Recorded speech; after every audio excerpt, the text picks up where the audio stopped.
പ്രധാന വാർത്തകളിലേക്ക് സ്വാഗതം. ബ്രിട്ടനിൽ ലേബർ പാർട്ടി അധികാരത്തിൽ.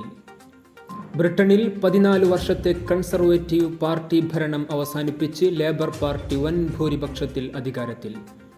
650 അംഗ പാർലമെന്റിലേക്ക് നടന്ന തെരഞ്ഞെടുപ്പിൽ 412 സീറ്റ് നേടിയാണ് കിയർ സ്റ്റാർമർ നേതൃത്വം നൽകുന്ന ലേബർ പാർട്ടി അധികാരത്തിലെത്തിയത്. വിജയത്തിനു പിന്നാലെ കിയർ സ്റ്റാർമർ പ്രധാനമന്ത്രിയായി അധികാരമേറ്റു. പ്രധാനമന്ത്രിയായിരുന്ന ഋഷി സുനക് രാജിവെച്ചതിന് പിന്നാലെ ബക്കിംഗ്ഹാം കൊട്ടാരത്തിലെത്തി സർക്കാർ രൂപീകരിക്കാൻ അവകാശവാദമുന്നയിച്ച സ്റ്റാർമറിനെ ചാൾസ് രാജാവ് പ്രധാനമന്ത്രിയായി നിയമിക്കുകയായിരുന്നു. ബ്രിട്ടീഷ് പാർലമെന്റിൽ മലയാളി സാന്നിധ്യവും ശ്രദ്ധേയമായി. കോട്ടയം സ്വദേശിയായ സോജൻ ജോസഫാണ് ആദ്യ മലയാളി MP-യായി തെരഞ്ഞെടുക്കപ്പെട്ടത്. ഹാത്രസ് ദുരന്തം. ഭോലെ ബാബയുടെ അനുയായികളായ 4 പേരെ UP പോലീസ് കസ്റ്റഡിയിലെടുത്തു. ഹാത്രസ് ദുരന്തവുമായി ബന്ധപ്പെട്ട കേസിൽ 4 പേരെ UP പോലീസ് കസ്റ്റഡിയിലെടുത്തു. സത്സംഗം നടത്തിയ ആത്മീയ പ്രഭാഷകൻ ഭോലെ ബാബയുടെ അനുയായികളെയാണ് പോലീസ് കസ്റ്റഡിയിലെടുത്തത്. ഭോലെ ബാബയുടെ ആശ്രമത്തിൽ വീണ്ടും പോലീസ് പരിശോധന നടത്തി.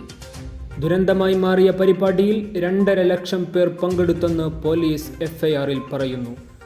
ആളുകളുടെ പങ്കാളിത്തം വ്യക്തമാക്കുന്ന വീഡിയോ ദൃശ്യങ്ങളും പുറത്തുവന്നിട്ടുണ്ട്. തമിഴ്നാട് BSP അധ്യക്ഷന്റെ കൊലപാതകം. 8 പേർ അറസ്റ്റിൽ. BSP തമിഴ്നാട് അധ്യക്ഷൻ K. ആംസ്ട്രോങ്ങിന്റെ കൊലപാതകത്തിൽ ചെന്നൈയിൽ വ്യാപക പ്രതിഷേധം. CBI അന്വേഷണം ആവശ്യപ്പെട്ട് പ്രവർത്തകർ ഗതാഗതം സ്തംഭിപ്പിച്ചു.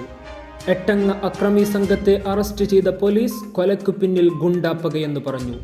മായാവതി, രാഹുൽ ഗാന്ധി, MK സ്റ്റാലിൻ തുടങ്ങിയവർ കൊലപാതകത്തിൽ നടുക്കം രേഖപ്പെടുത്തി. AP ഉണ്ണികൃഷ്ണൻ ഓർമ്മയായി. മുസ്ലിം ലീഗ് നേതാവും മലപ്പുറം ജില്ലാ പഞ്ചായത്ത് മുൻ പ്രസിഡന്റും ദളിത് മുന്നേറ്റ പ്രസ്ഥാനത്തിന്റെ അമരക്കാരനുമായിരുന്ന AP ഉണ്ണികൃഷ്ണൻ ഓർമ്മയായി. 60 വയസ്സായിരുന്നു. നിലവിൽ മുസ്ലിം ലീഗ് മലപ്പുറം ജില്ലാ സെക്രട്ടറിയും തൃക്കലങ്ങോട്ട് ഡിവിഷനിൽ നിന്നുള്ള ജില്ലാ പഞ്ചായത്ത് അംഗവുമാണ്. വേങ്ങര, കണ്ണമംഗലം, എരണിപ്പടി സ്വദേശിയായ ഉണ്ണികൃഷ്ണൻ ദളിത് ലീഗ് സ്ഥാപക നേതാക്കളിൽ ഒരാളാണ്. അർബുദ ബാധിതനായതിനെ തുടർന്ന് തിരുരങ്ങാടി പള്ളിപ്പടി കരുണ സാന്ത്വന കേന്ദ്രത്തിൽ ചികിത്സയിലായിരിക്കെ ഇന്നലെ ഉച്ചയ്ക്ക് 12-നായിരുന്നു അന്ത്യം. വാർത്തകൾ അവസാനിക്കുന്നു. നന്ദി, നമസ്കാരം.